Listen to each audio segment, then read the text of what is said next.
This channel does not promote any violent, harmful, or illegal activities. All content provided by this channel is meant for an educational purpose only.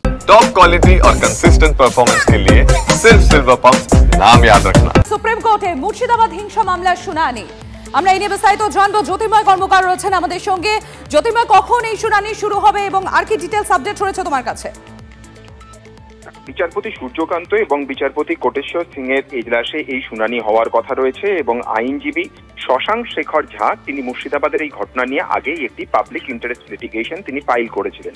তার বক্তব্য যেভাবে ঘটনা ঘটেছে সেই ঘটনার প্রেক্ষিতে বহু মানুষের জীবন জীবিকা শুধুমাত্র বিপন্ন নয়, মানুষ প্রাণ হারাচ্ছেন। আর এই পরিস্থিতিতে দাঁড়িয়ে কোনোভাবেই সুপ্রিম কোর্ট চুপ করে থাকতে পারে না। সুপ্রিম কোর্ট পুরো পরিস্থিতির কগনিজেন্স নিক এবং যত দ্রুত সম্ভব কেন্দ্রীয় সরকারকে এ বিষয়ে উপযুক্ত পদক্ষেপ করার জন্য নির্দেশ দেওয়া হোক। এবং এই আবেদন আজকের শুনানি রয়েছে। আমাদের নজর যেদিকে থাকবে যে যখন ওয়াকফ মামলা নিয়ে শুনানি চলছিল সেই সময় স্বয়ং প্রধান বিচারপতি তিনি এই হিংসার বিষয়টি তিনি উল্লেখ করেন এবং সেই সময় সলিসিটর জেনারেল তিনি বলেন যে আদতে সিস্টেমের উপর চাপ তৈরি করতেই এই ধরনের পরিকল্পিত হিংসার ঘটনা ঘটছে। অর্থাৎ কেন্দ্রীয় সরকারের কি মনোভাব তা কিন্তু সলিসিটর জেনারেল তুষার মেহতার বক্তব্য থেকেই স্পষ্ট হয়ে গিয়েছিল। আজ এই মামলার শুনানির ক্ষেত্রে কেন্দ্রীয় সরকারের তরফে কিছু জানানো হয় কিনা এবং এক্ষেত্রে রাজ্য সরকারকে নোটিশ দেওয়া হয় কিনা আমাদের নজর থাকবে সেদিকে। ধন্যবাদ জ্যোতির্ময়। পোড়া ঘর ছড়িয়ে তাণ্ডবের ক্ষত। এতদিনের চেনা ঘরটাই কেমন যেন একেবারে অচেনা। আর তারই মধ্যে মালদার ক্যাম্প থেকে ঘর ছাড়াদের বেদবোনায় ফেরালো প্রশাসন। পুলিশের গাড়ি তাদের পৌঁছে দিল গ্রামে।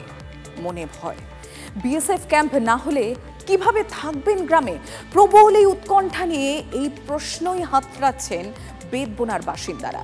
কিন্তু ঘর ছাড়ারা কি নিজের ইচ্ছে ফিরলে নাকি তাদের গ্রামে ফিরতে চাপ দেয়া হলো?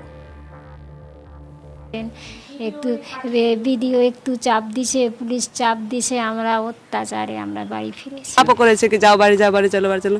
আমরা বাড়ি যাবো না, যাবো না। বাড়ি গেলে আমাদের বিএসএফ ক্যাম্প না দিলে আমরা বাড়ি যাবো না। লোক বলছে আমাকে পুলিশ ভিডিও খুবই চাপ দিচ্ছে, আমরা এখান থেকে চলে যাব।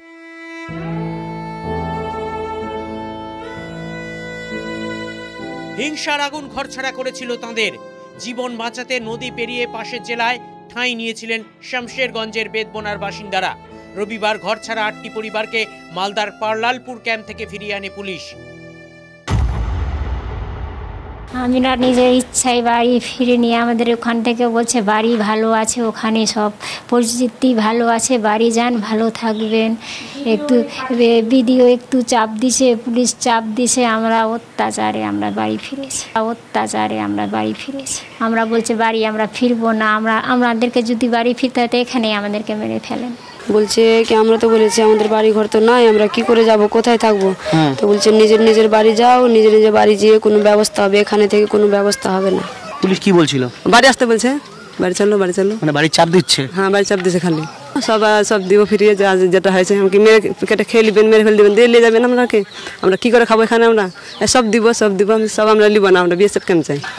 আমরা কি গ্রামের লোক বলছে আমাকে পুলিশ ভিডিও খুবই চাপ দিচ্ছে, আমরা এখান থেকে চলে যাব। হাত পা ধরে পড়ে যাচ্ছে আমাদের গ্রামের লোক, তোমরা থাকতে পারবে না। না,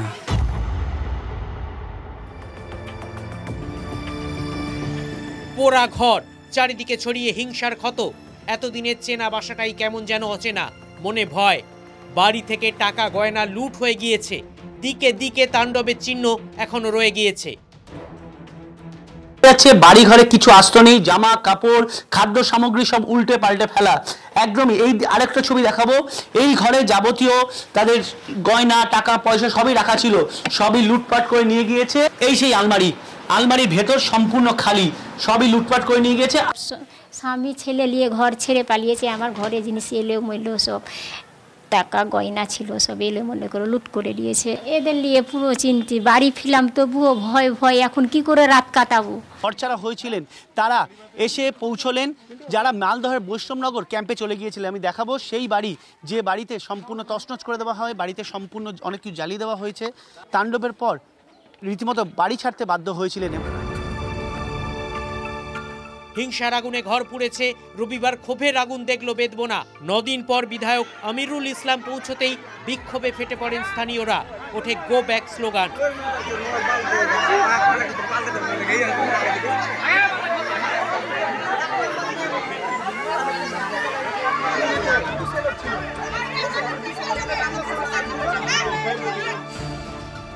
মৌলবাদীদের রক্তচক্ষু, চোখের সামনে ঘর জ্বলেছে, সবকিছু ছারখার হয়েছে।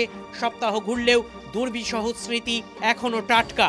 তার মধ্যেই বাড়ি ফেরা, তবে আনন্দ নয়, আতঙ্ককে সঙ্গী করে।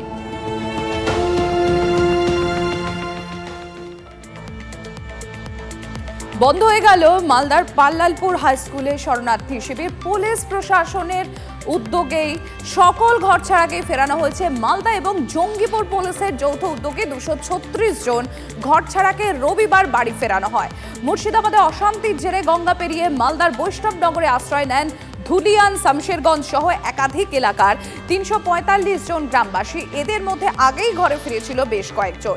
গতকাল বাড়িতে ফিরলেন বাকিরাও। পর থেকে 293 জন ফিরল। ওখানে রিলিফ সেন্টার এমনি আছে, আর যার বাড়ি ঠিক আছে তার নিজের বাড়িতে থাকবে। ওখানে খাওয়ার জন্য মাস্ক কিচেন সেটা আছে অলরেডি। রিলিফ সিভিল সাইড থেকে দেওয়া হবে, আমাদের এন্ডের থেকে যেটা যার বাড়ি ড্যামেজ হচ্ছে তাকে 10,000 টাকা করে দেওয়া হবে আপাতত ইন্টারিম রিলিফ হিসাবে। ওখানে সিকিউরিটি সিস্টেম পুরো ঠিক আছে, প্যারামিলিটারি ক্যাম্প আছে, পুলিশ পিকেট আছে, ফুড পেট্রোলিং আছে, মোবাইল পার্টি আছে, কোনো সমস্যা হবে না। আমরা আছি, দেখছি।